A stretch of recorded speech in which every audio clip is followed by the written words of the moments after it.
Je n'arrive toujours pas à croire qu'il s'agissait d'Isaac. Je suis encore là, assis sur les marches, à regarder ce bout de papier et ces mêmes paroles que ce saloperie de lapin nous répète systématiquement. C'est vrai qu'on ne le connaissait pas depuis très longtemps, mais quand même, comment peut-on vouloir rejoindre un tel monstre? Le seul détail auquel je l'admire sera toujours son immense intelligence, car malheureusement, et cela me fait très mal de le reconnaître, c'est vrai qu'il aura toujours une longueur d'avance sur nous. À moins que, peut-être, c'est peu probable, mais il faut que j'aille vérifier quelque chose. Je me suis donc rendu rapidement à la salle d'observation et j'ai vérifié les emplacements GPS de tous nos véhicules, y compris celui de Isaac qui manquait à l'appel sur le parking. Et effectivement, j'ai un signal, quelque part au nord du Grand Canyon. Se pourrait-il que l'un de ces lapereaux aurait fait une petite erreur? La petite erreur. Je dois en avoir le cœur net, pas de temps de prévenir les autres. J'ai donc couru à ma voiture, me rendant aussi vite que possible au signal, en espérant que cela puisse m'amener sur quelque chose, ou avec un peu de chance, sur Isaac lui-même, afin d'essayer de le rattraper. Le chemin n'a pas été facile. En même temps, je m'y attendais. Des petits raccourcis, virages très escarpés. J'ai dû même terminer une partie de la route à pied, de peur de faire le grand plongeon dans le canyon. Comment a-t-il fait pour passer? Je n'en ai vraiment aucune idée. Il doit avoir l'habitude du terrain, certainement.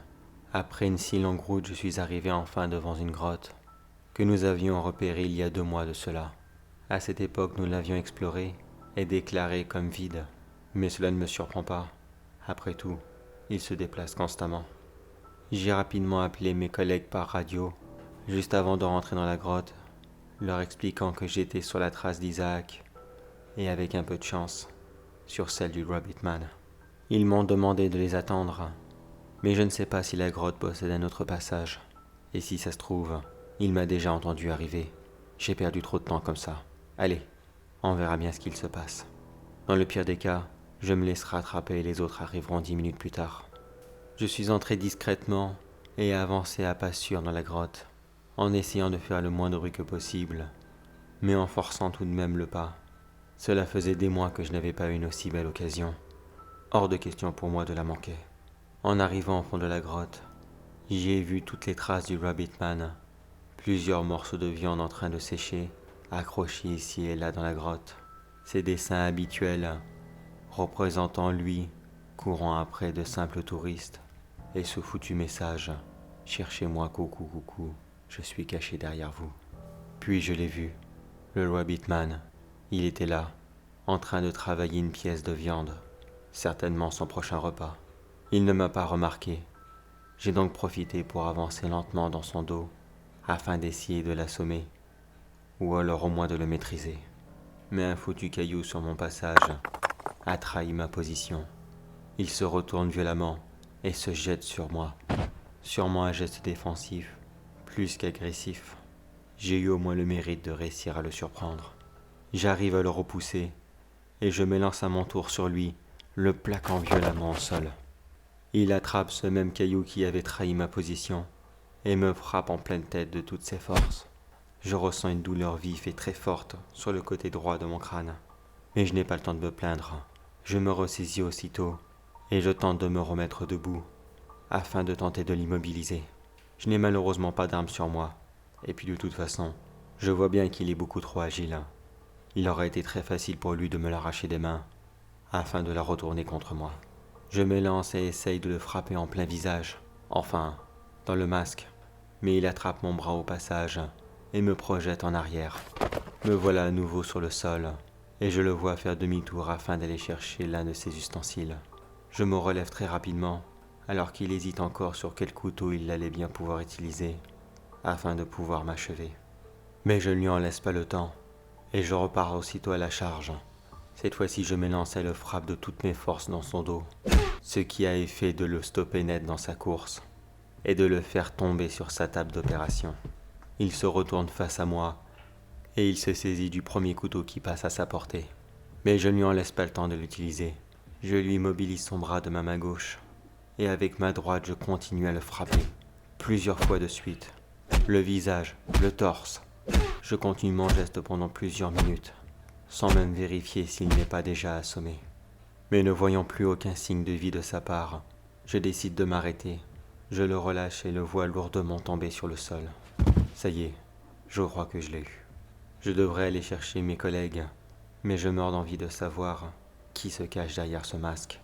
J'attrape donc ses deux oreilles et je commence à tirer dessus.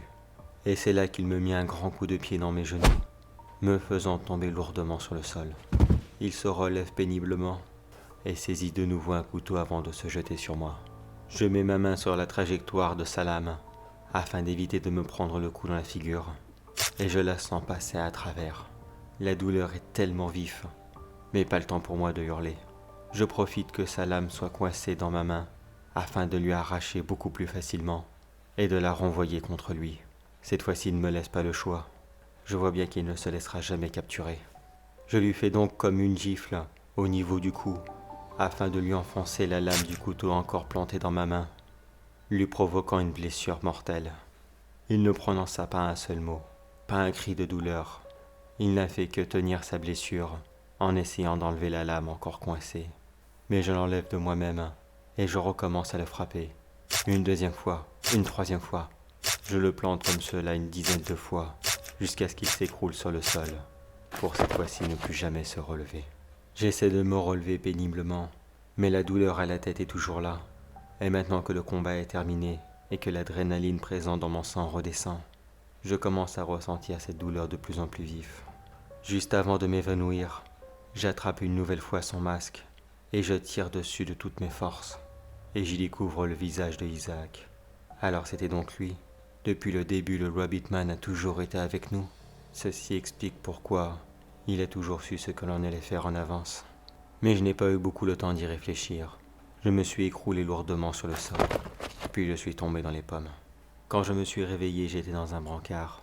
Mes collègues étaient tout autour de moi, me demandant si j'allais bien, me disant que ça y est, cette crapule était enfin maîtrisée, que je l'avais eue, après tous ces mois à lui courir après.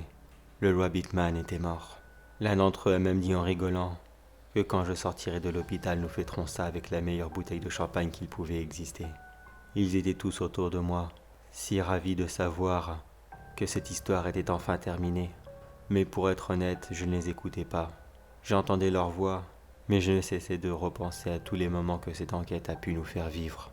La destruction de notre premier QG, le nombre de victimes qui n'avaient cessé d'augmenter, la trahison de Victor et maintenant celle de Isaac.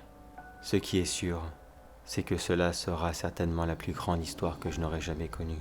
Les brancardiers sont arrivés quelques instants plus tard, et ils m'ont dit que j'étais maintenant prêt à être emmené à l'hôpital. J'allais avoir la chance de faire un petit tour en hélicoptère, car ma blessure à la tête devenait quand même assez inquiétante. Mais juste avant de me faire monter, l'une des salles de notre QG explosa en 1000 morceaux. Une énorme explosion qui fut un raffut d'enfer, brûlant au même passage plusieurs de nos véhicules, et 3 de mes collègues qui sortit de la pièce en hurlant. Tous les autres se jetèrent sur eux afin de leur porter secours, alors que d'autres essayaient de chercher dans le bâtiment, afin de voir si d'autres avaient besoin d'aide. Les brancardiers aussi coururent dans leur direction, afin j'imagine de leur pratiquer les premiers soins. C'est donc tout seul que je suis resté à côté de l'hélicoptère, à admirer ce macabre spectacle. Mais qui avait bien pu pouvoir faire ça? Puis j'entendis sa voix juste derrière moi. Bonjour à vous et félicitations pour votre trouvaille. Non, ce n'était pas moi, mais vous n'avez pas totalement perdu pour autant. Vous avez tué mon dernier lapereau. Enfin, du moins ce que j'avais dans le Grand Canyon. Je pars d'ici définitivement. J'ai toujours voulu vivre dans les marais de la Floride, et j'ai déjà une base toute prête qui m'y attend. Mais... mais je ne pouvais pas partir sans vous. Je me suis trop attaché à vous, et à notre petit jeu de chasse au lapin. Je vous ai donc fait postuler pour une place de policier non loin de mon terrier. Et bonne nouvelle, vous avez été pris. Encore félicitations. Alors, on se retrouve là-bas? Ne m'en voulez pas si je commence la course en premier. Je vais devoir chasser en arrivant sur place. Rétablissez-vous, monsieur le nouveau grand policier. Je n'ai pas vu son visage, complètement bloqué dans mes bandages. Il est impossible que je puisse le voir.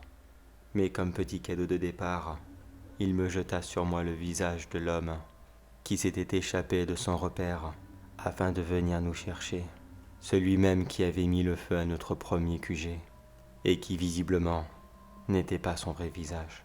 J'ignore combien de temps cette traque au lapin va-t-elle encore continuer, mais maintenant, je dois attendre que cette foutue blessure soit guérie, en espérant que mes collègues n'aient rien eu de grave.